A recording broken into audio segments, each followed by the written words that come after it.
What is Gadgetron and why did it come about? And what problem is it solving? That's 3 questions, but answer them all.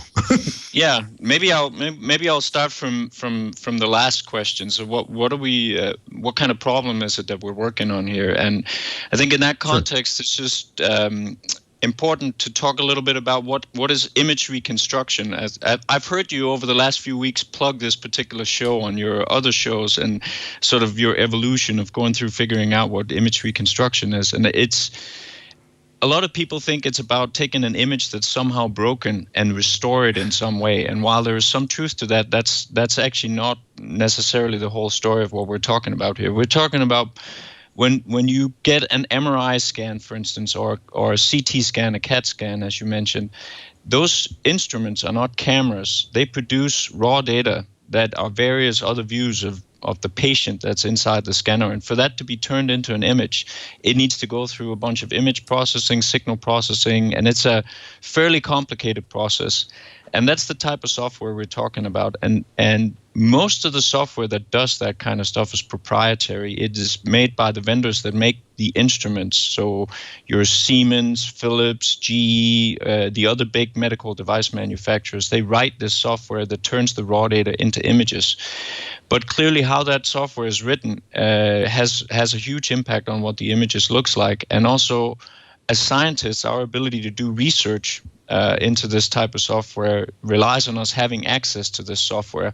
And so because people didn't in general have access to this type of software, we decided to make an open source framework where people can work on complete image reconstruction pipelines, reconstruct their own images and do research and develop new methods and compare these new methods to existing methods and sort of open up that whole pipeline from instrument to actually displaying the image. So that's what the Gadgetron does in just a few sentences.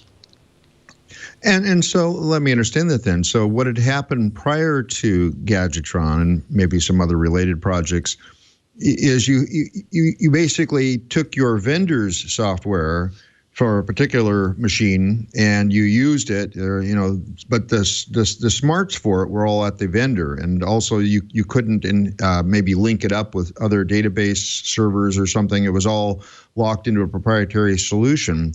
So what Gadgetron? Yes, go ahead. Yeah.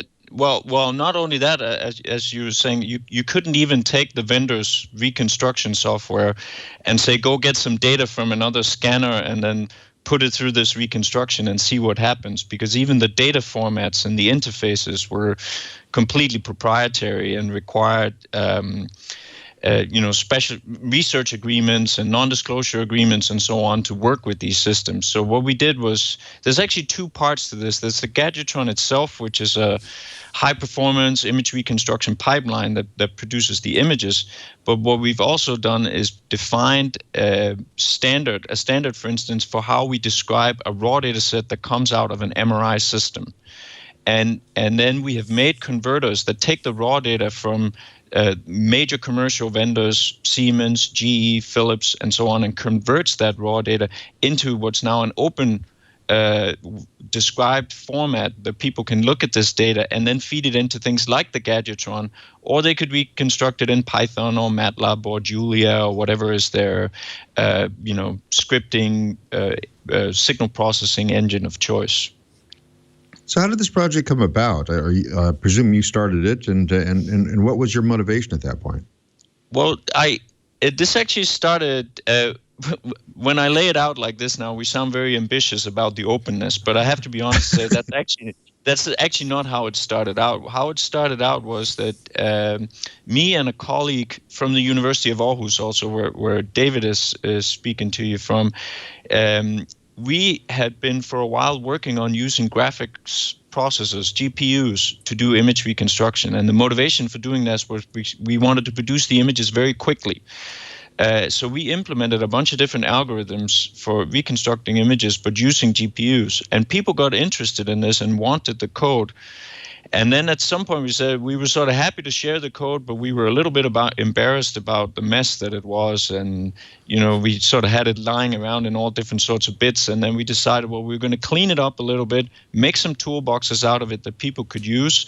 And then we built this Gadgetron pipeline so that people could use the toolboxes for other types of image reconstruction problems that we had.